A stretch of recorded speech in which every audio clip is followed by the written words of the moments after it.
And my fear was that I would lose my mind. There's just a new book that came out by the daughter of Harold, the guy that was arrested with me. Well, he sent her letters, and we were separated in the United States, right? He went to another jail.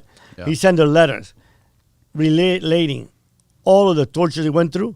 And she had read my book, and when she read my book, she's like, God, man, it's like unbelievable what they went through, what these guys went through, my father and George. And my fear was there was this guy in a cell. Now, this cell had no bathroom, no toilet, no water sink, no nothing. There was a spigot of water that would come from the ceiling, and whenever they opened it, it had bugs. And there was a trough at the end of the cell where once a week they would take a fire hydrant hose and just flush all that shit out. So there was excrement all over. We smelled like horrible. And I remember there was this How rat. old were you at this point? I just turned 23. 23. There was a little rat that was coming around us, right? And I kept looking at him like, Mickey, if they don't get me out here soon, I'm going to eat your ass. Right now, you're my only companion, but I'm going to eat you. And they weren't feeding you. Oh, no. So so I see this guy across this dungeon, right? And you can read about the jail because it's very infamous, called La Modelo, from the 1800s. And he kept all day long. He had been there 6 months and kept all day long just licking the bars, right? He had just totally lost his mind. And my whole thing is, I'm going to die. I want him to kill me, but I can't lose my mind. I can't sit on like a vegetable and, have my parents wipe my butt and all that crap. So when we just couldn't take it anymore, one of the beatings, I told the guard, listen, tell Noriega to kill me. Because if you don't kill me, he knows that I got the power that when I get out of here, I'm going to rape his family, I'm going to kill them, and then I'm going to kill him. Well, I knew for sure, right? That you told him to tell it to Noriega. Yeah, and I just knew for sure he would kill me. And sure enough, the next day he comes. But the funny thing is, I had sort of this feeling of relief. I'm about to die, and it's good. I'm fine with that. But he comes laughing. And he comes up to me and he's like, why are you threatening me? I didn't tell on you. Threaten your pilots. Right. He said, by the way, you paid the wrong guy. Yeah. I'm like, how much? I knew that was a clue that was giving me that I should have paid him. He says, $250,000. I said, let me ask you something. Is that like a going price here in Panama? Because I paid the other guy $250 for 4, and now we just 2 of us, and it's still the same price. He laughed, and he's like, so we went to the same routine, right? And 2 days later, he came and got us. They took us to this room, and they washed us down with this fire hoses. Now, if you ever get hit with a fire, that's when you see protesters get hit with fire hoses. Mm-hmm. The tortures were nothing compared to the fire. The water. Oh, my God. That water full force at your body is just like bullets coming at you, ripping your skin apart. It's horrific. So, and he takes us to the airport, and we're sitting there waiting for an airplane to come to to Costa Rica, and then all of a sudden I see like 15 Interpol agents. They didn't even ask my name or nothing. They picked me up like a sack of potato, and I weighed at that time 180, 185, and they threw me in an airplane to Miami. I got to Miami, DA and all that was waiting there.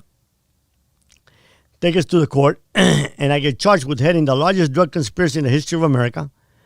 I'm given a $7 million bond. They used that specific language? Yeah. Now think about this. $7 million. Then in court, we got it down to $2 million. But you only get bail denied if you murder someone. You're a danger to the community, right? Mm-hmm. Now, I'm saying to myself, I'm 23. I don't have a freaking speeding ticket. I got a family. I got a college degree. I can substantiate my lifestyle. I pay taxes, thousands. I pay hundreds of thousands of dollars worth of taxes. Yeah, because by then you pay Fifth Amendment source income, right? And you pay taxes. I said, Al Capone didn't go to jail for selling alcohol. He went to jail for taxes. So I'm not going to go to jail for taxes. I make enough money. Hey, this is another business. Pay taxes. And I did. And then we challenged it, right? Because we have a constitutional right to bail. Mm-hmm. And because why am I a danger to the community? First of all, the drugs disappeared. Noriega sold them. So they didn't even have drugs. Then you have a wiretap. Then you have a picture. So they have me there on a sworn complaint, which means no indictment, nothing. I hired the best attorneys in the world, right? I had Alan Dershowitz. I had Marty Weinberg.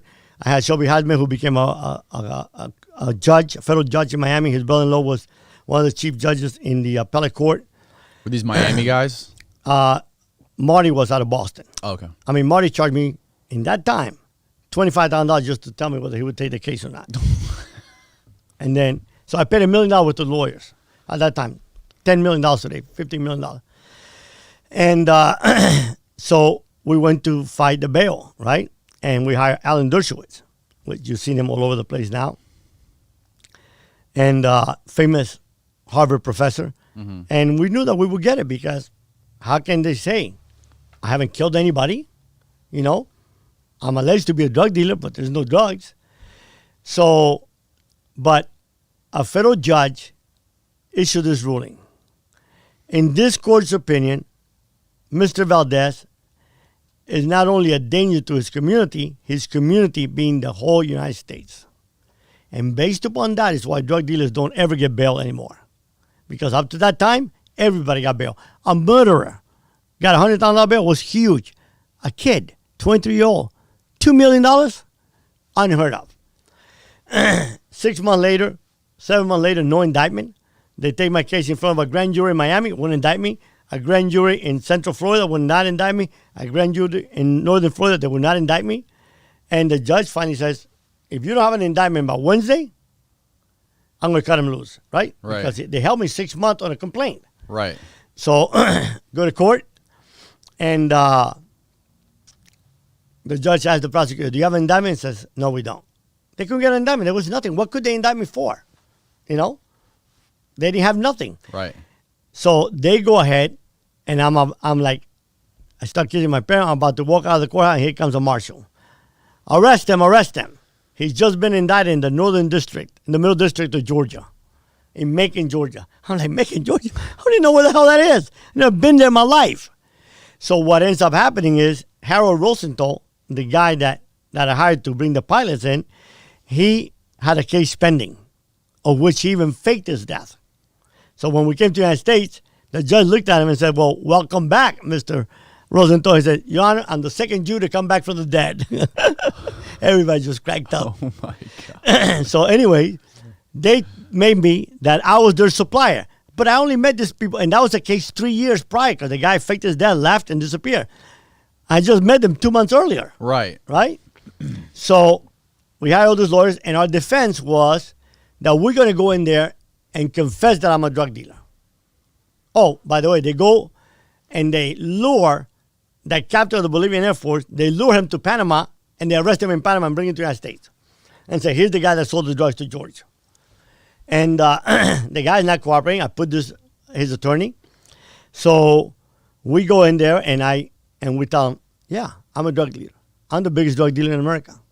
But we were fighting the case not to win a trial. We thought we could, but we thought there was a great chance we can't, because a Cuban in Macon, Georgia, there's no way with an all-white jury. Right. You know? Yeah. So, but we're fighting to win an appeal on the venue. Okay. In other words, you have a constitutional right to be tried where you commit your offense.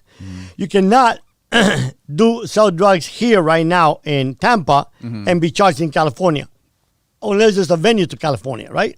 The buyer's coming from California or whatever. So we're like, I'm a drug dealer. I'm the biggest drug dealer in America, but you have no right to try me in Macon, Georgia. If you want to try me in Miami. That's the only place. You allege that at the Foreign Ambassador's Hotel on Easter Day, I pop out this map of Colombia, right? The cafeteria is like this, right? Everybody sitting next to each other in the cafeteria.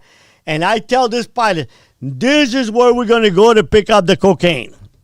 That was the whole indictment against me. Wow. That was the whole indictment. That's it.